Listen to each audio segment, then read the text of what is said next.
Hi everyone, welcome back to my channel Relapse Tackle. In this video we're going to be painting these Shad Darts using some Protect powders. I typically use Stardust, but figured I would do some in the Protect powders on these. So I'm putting some shrink tubing over the hook eye and the sinker eye to keep paint from getting on them.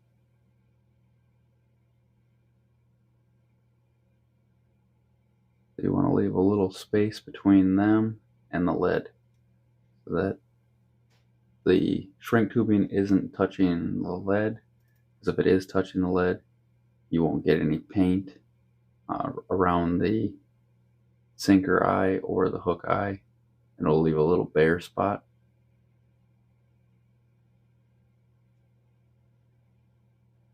So this one it was down just a little bit, and I just pulled it up while it was still a little warm. Careful doing that. You could burn your fingertips. So using the 3/32 heat shrink tubing and the scissors to cut these.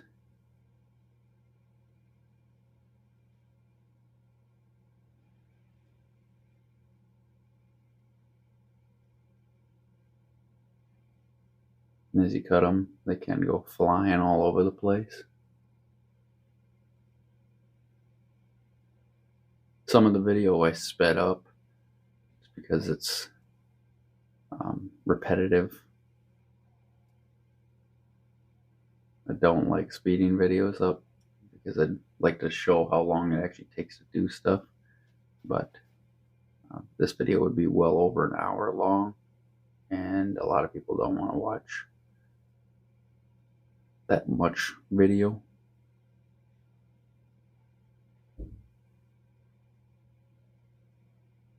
So scraping off after cutting the sprue. You can cut these in one cut because of the flat nose. And then I'm going to carefully sand using a flat file. It's not a very aggressive file, so it keeps it nice and smooth. You don't want to sand them with a belt sand or anything like that and create a lot of dust, lead particulates float around, and you'll ingest them, and you could get lead poisoning pretty easy. If you do mess with lead a lot, you should probably get tested for lead levels in your blood annually or biannually, depending on how much you do with it.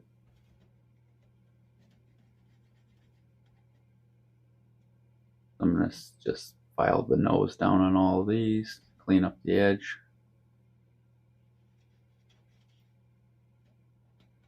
And then tip the file over and let the lead fall off of it, not smacking it real hard or anything, making the dust fly around.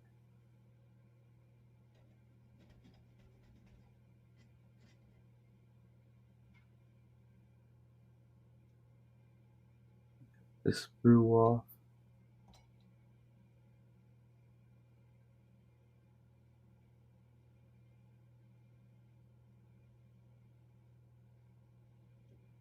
And then all of this stuff will end up getting melted down in these cups later on and turned back into clean ingots and reused. So take the time, get your stuff cleaned up nice. The paint finish looks good. And then make the ingots later on. You have more lead to use.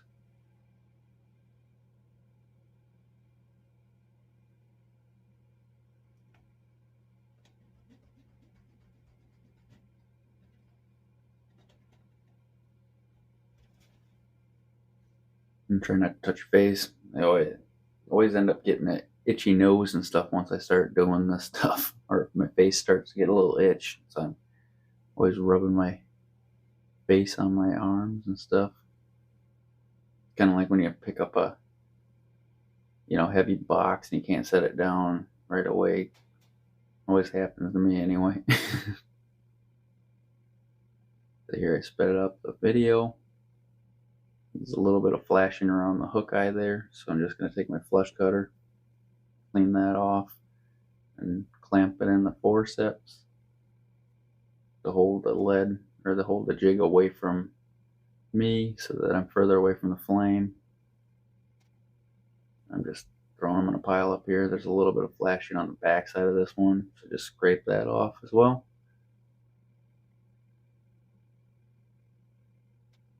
If you have any questions, be sure to drop them in the comments or any ideas. Love to hear from everybody.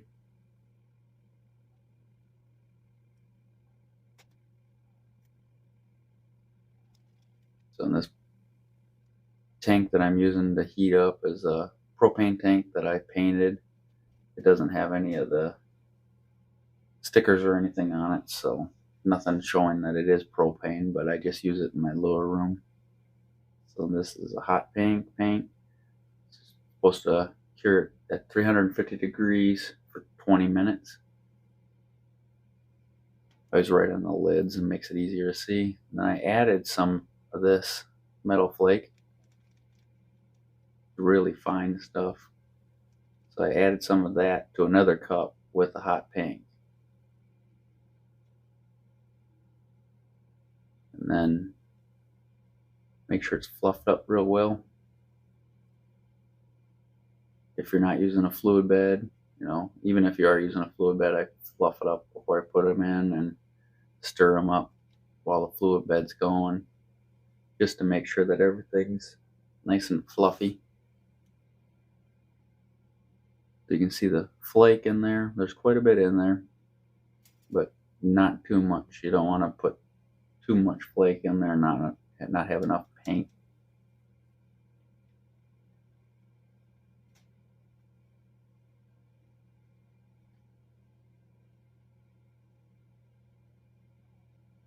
You can burn that heat shrink tubing if you get that stuff too hot as well. So, and each jig, different size. There's a little hair that was in my cup. Apparently, I pulled it off of there, and it looks fine though. But each jig, depending on the weight, like these are 1/8 ounce, so they're only gonna take like 4 or 5, maybe 6 seconds to heat up enough to get the paint on there. And typically, I won't heat these quite as much if I'm using it straight out of the cup. I'll put a thinner coat on. I don't want to accidentally get too much heat into the lead and then get the paint on too heavy. Don't want drips. Here I'm going to speed up the video again. I'm really not this fast.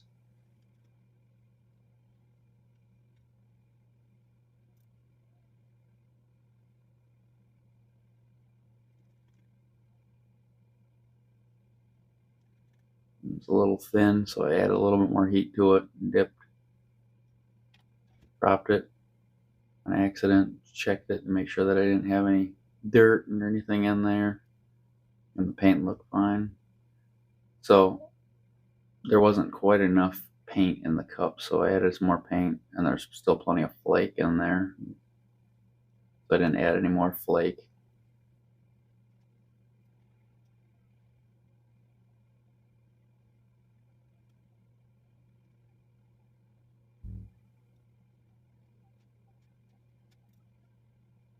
And I usually make a couple extras. If I'm making some for some friends, I'll make some extras just in case I goof up.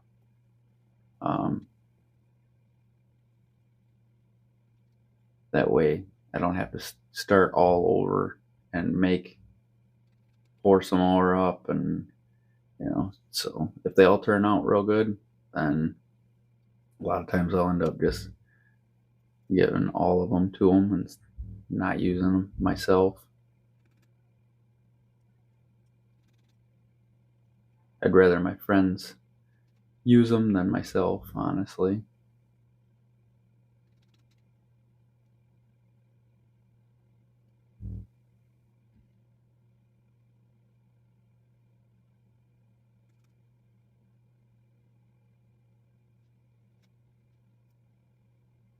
So this is just the hot pink without the flake.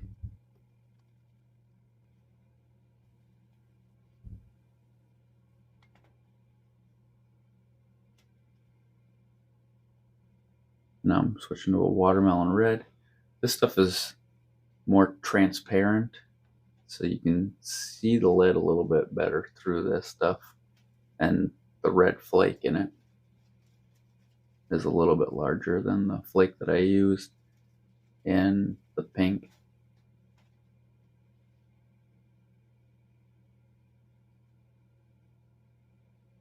Make sure she's fluffed up good.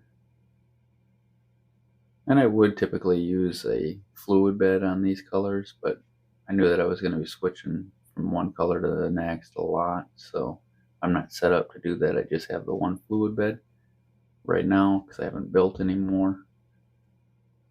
So it's just easier to fluff up the paint in the cups as long as I'm not making really big jigs with them. So I'm preheating the oven to 350 degrees now.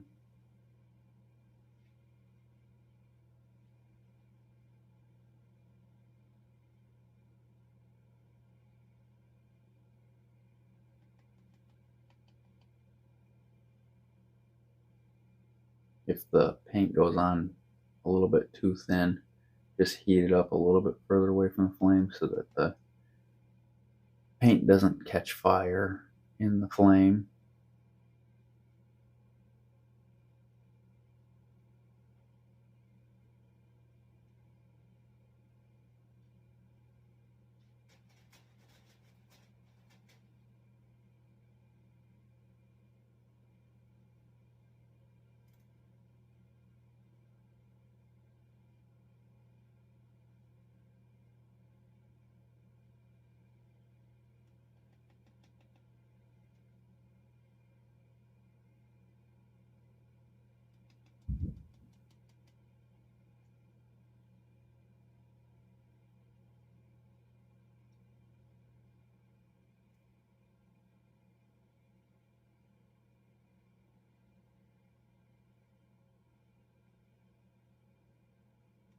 Yes, I have magnets underneath the bench for the propane cylinder to make it a little bit harder to knock over if I do bump into it. And I like using the 1 pound cylinder because it's got these have got a little bit shorter tank, but it's fatter, so it's harder to tip over as well. I used to use the real skinny tall tanks, and they're kind of a hassle.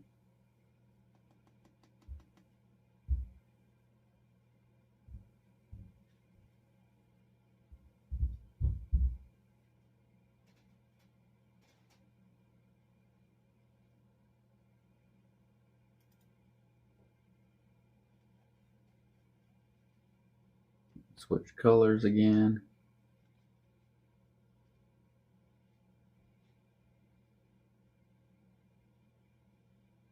Could probably use some paper towels, wipe those off, but so disco orange.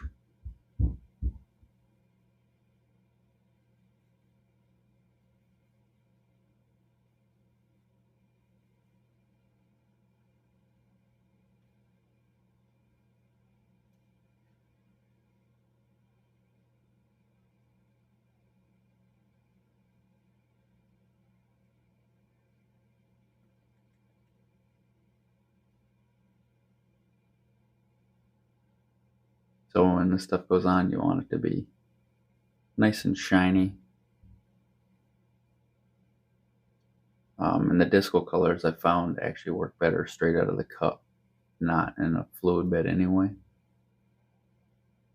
And just make sure that they're fluffed up really well. So every 2 or 3 jigs, make sure that you fluff them. Disco lime.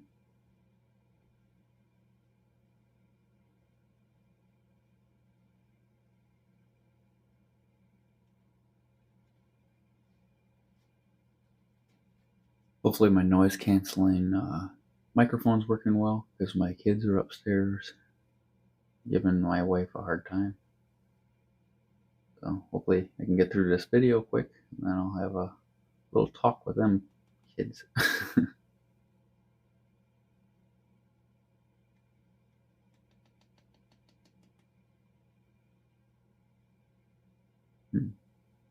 There's the disco lime.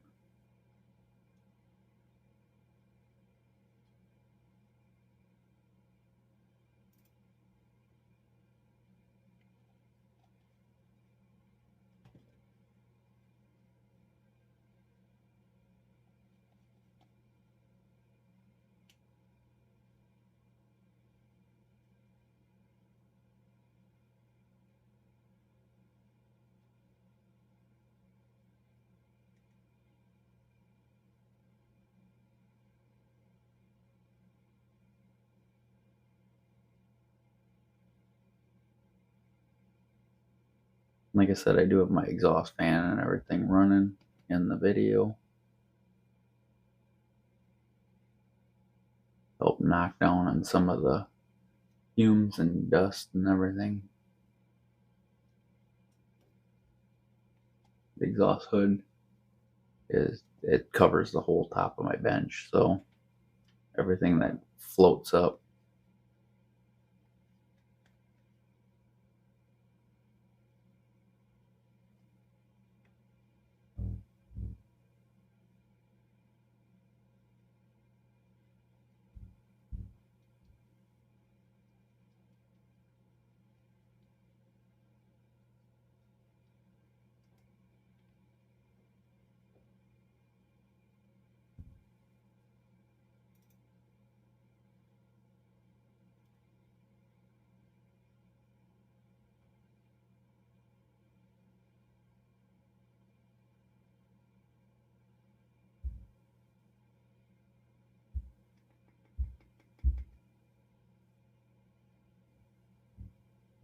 This is a pearl white.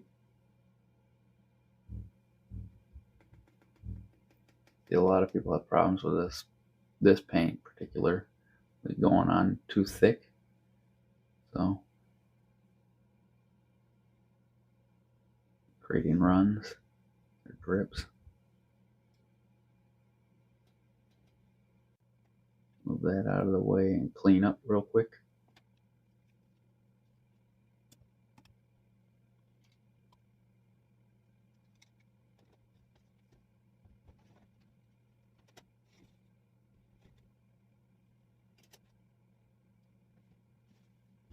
I have to remove all of the high temp shrink tubing. You don't want that going in the oven with those on. Then you can clean up any of the paint that's on the hook shank that you don't want on there. Or most of these I just left a little bit of paint on the bait keepers that I put bait keepers in some of them. Some don't have bait keepers, but the little bit of paint that's on the hook shank is no big deal. You're putting soft plastics on, it actually can help hold the soft plastics a little bit. And if you're gonna use them for fly tying, that paint also, if it's baked, cured onto the hook, will also help. I put a mark on these as well, the jig clamps. So that's the side that I can slide the hook in. The other side has that glue or adhesive tape for the high temp silicone gasket material that they put on there. I got tired of trying to figure out what side the hook needed to go in on. So I just took a little permanent marker and drew a line on the side that you want to slide the hook in on.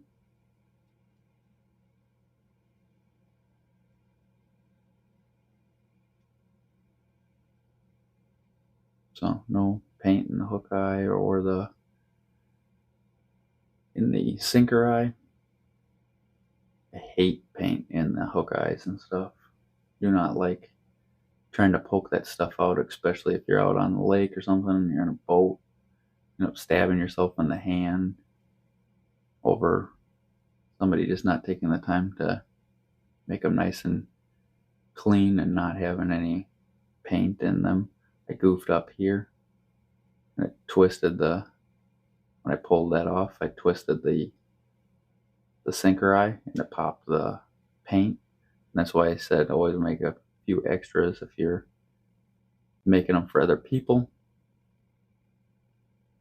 And I goofed on another one of the pink ones. The lead wasn't quite hot enough when I put the paint on, and I brushed it off with my finger. So there ended up being two of them that I didn't throw in the oven.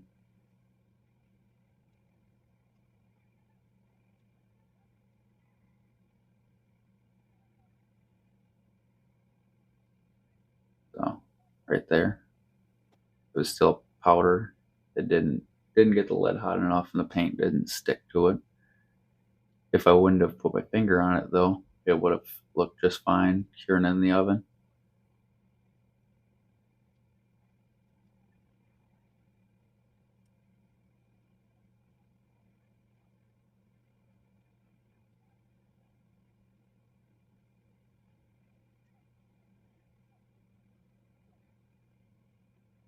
So these are the watermelon red ones.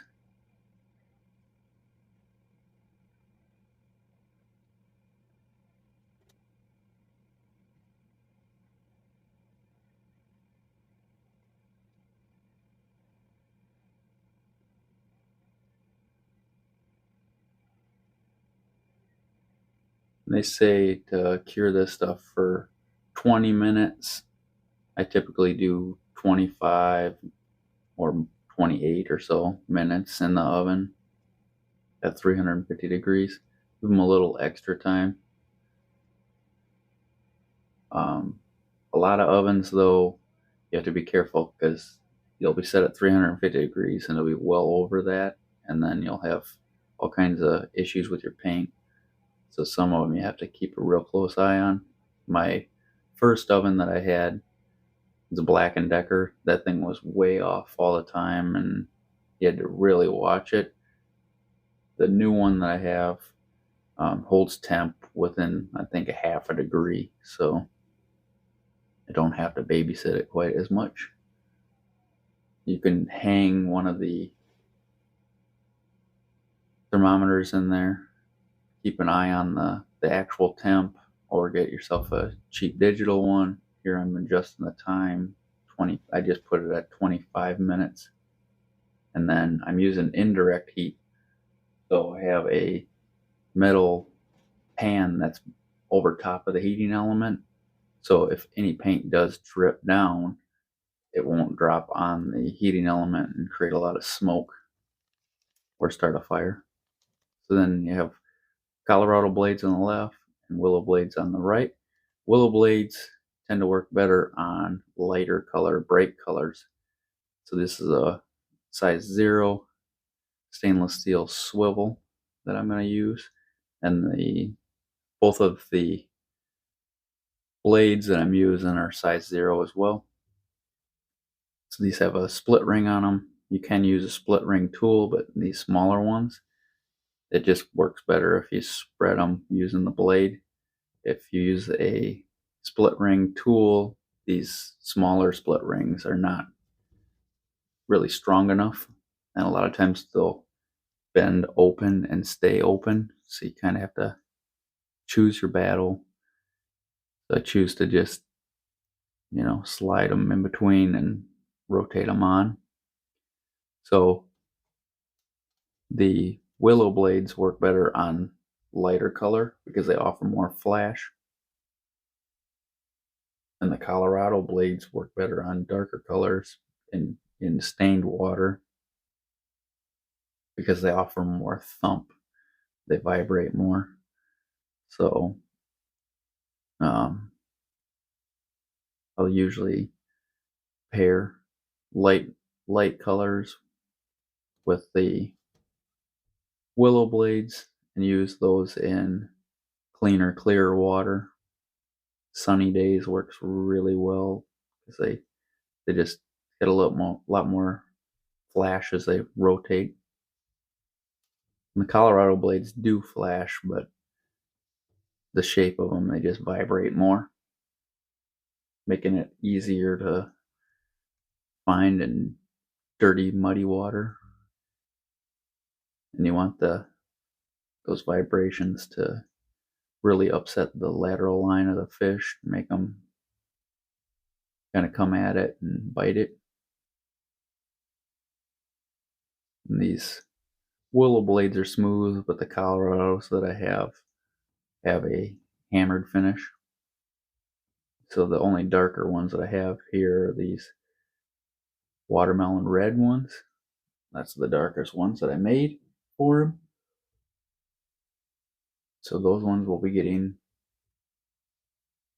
the Colorado blades.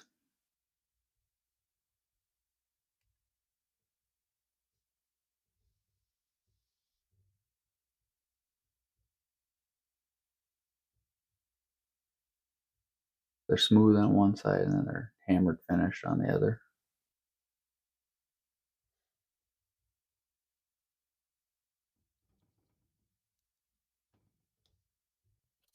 I'm going to speed things up here a little bit. I hope you guys enjoyed the video. Give it a like. Hopefully you were able to sit through the whole thing. It's a long video.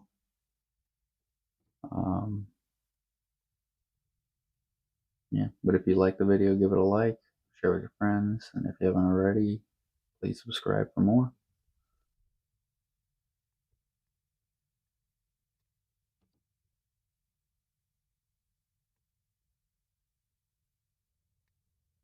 I'm just gonna button up all of these real quick.